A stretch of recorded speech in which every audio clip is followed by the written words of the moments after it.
Now it's time for our book chat, and the book is titled The Broken Pieces, The Pursuit of Power, Pleasure, Politics, and Hope. Now, Hope Ekeh Jr. is the author of this book. It is great to have you. Welcome. Thank you very much. So, from what I can see here, I like the way it starts. You have something here. The foreword says, "In memory of our heroes past and those scarred in defending their fatherland." Now, I particularly have a soft spot for armed forces. I mean, for peace to be there, people are fighting and giving their lives and all of that. What inspired you to write this book? You know, it definitely means that you have something for the armed forces. What inspired the writing of this? You know, like for the past, would I say for about a decade now, Nigeria has been going through a whole lot with insurgency in the whole country, and that has actually been every political aspirant's goal, okay, to squash insurgency at all points.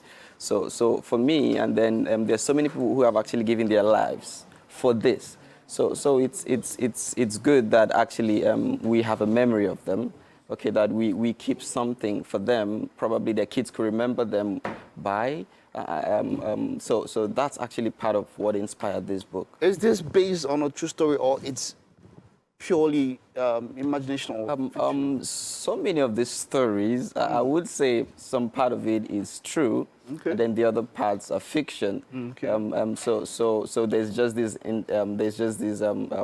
togetherness about it. It comes together. So for me, sometimes I'll be like, I can't even decipher anymore which is the true story and which isn't. What do you hope to achieve with this?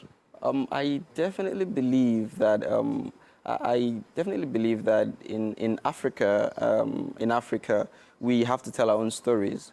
We definitely have to tell our stories. So this is actually an African story with a background here in Lagos and also all around Nigeria, in the northern Nigeria, eastern Nigeria. So it cuts across every part of Nigeria. So for me, this is our own story. So it's high time we start telling our own stories. It's high time we start telling exactly how it is. And then I think from there we can improve. Improve.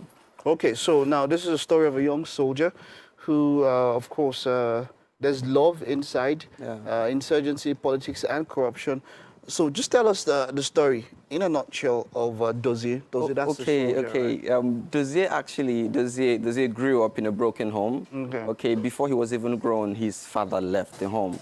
So before he even knew who his father was. So on one morning, so the father just resurfaced and then came back into their life, and then the mother had to introduce the father, okay, to the son who was already older and going into the university. So later on, the father had an encounter, and then here Dozie was, and then he sent Dozie to school, and Dozie was in school. I met a lady, Amanda. Then Amanda fell in love with Dozie. Then they kept on moving, and at some point, they fell apart. So, and then Dozie gradually, because he couldn't find a job after university, then he went into the military. But then his mother was like, hey, don't go into the military, you know, severance pay and blah, blah, and all that. But then he still went into the military. And then afterwards, his experience at the end, it wasn't really what he had expected. And then at the end, he had to start regretting, I wish I had listened to my mother, okay, at some point. So But isn't that some way kind of deterrent from making people join the armed force? No, not like it's a deterrent, okay? People actually have to be in the armed force. People have to actually fight for the country. People have to be in the forces. But then it shines the light. Actually, he had the goodness of being in the military too, okay? He understood about how the military had an upper hand in so many things. They could go on the streets, okay, and just go on their own. Like if you're a military person and then something is happening and then you just put up your ID card or tell whoever you are, okay, you go on. So for him, he enjoyed the goodness of being in the military. He had the apartments. If you keep getting into the book, he had the apartments. He had a whole lot, okay, about the goodness of being in the military. But then also, everything that has a good side also had a bad side of it. Definitely, and that's where I want to come in there. Now, the broken pieces we'll talk about, even people that are in the military, you know that everybody has some form of baggage in some ways or the other. And how does this affect the life of the person when it comes to relating? Because now, you know, we see our police, we see our armed forces, and you know the way they relate with the normal human beings. And then you think about it, these people also, like every other human being, like you said, upbringing also, somebody who stayed without his father, and then at a particular point in time, it must have had some sort of a mental effect on this kind of person. How does it, from what you have written here, the broken pieces, how does it affect the service of one's fatherland in such ways, dealing with mental baggage from the past, trauma as it were, or psychological issues? How does it affect, you know, a soldier or somebody in the armed forces serving the country and also, you know, in relating with the fellow citizens? I think the most important thing that we must all understand is that our backgrounds affect us in one way or the other, no matter how far we want to disagree with that. So then, for that person to be in the military, and then you have your own baggage, I would say, your own experiences, it affects them. I think that's why sometimes when they are back from fighting so much in the insurgency up north or wherever, they have to go for rehabilitation, and then they have to come back out to the world because it's quite different from there. So for me, that's why the book was actually dedicated to their memory, because they're doing a whole lot for the country. The ones that are serving now, if they read this book, can it help them? And in what ways can it? Oh, if they actually read this book, it's for me, this book, it's actually a motivation to every Nigerian. It's just putting out there that we should do better.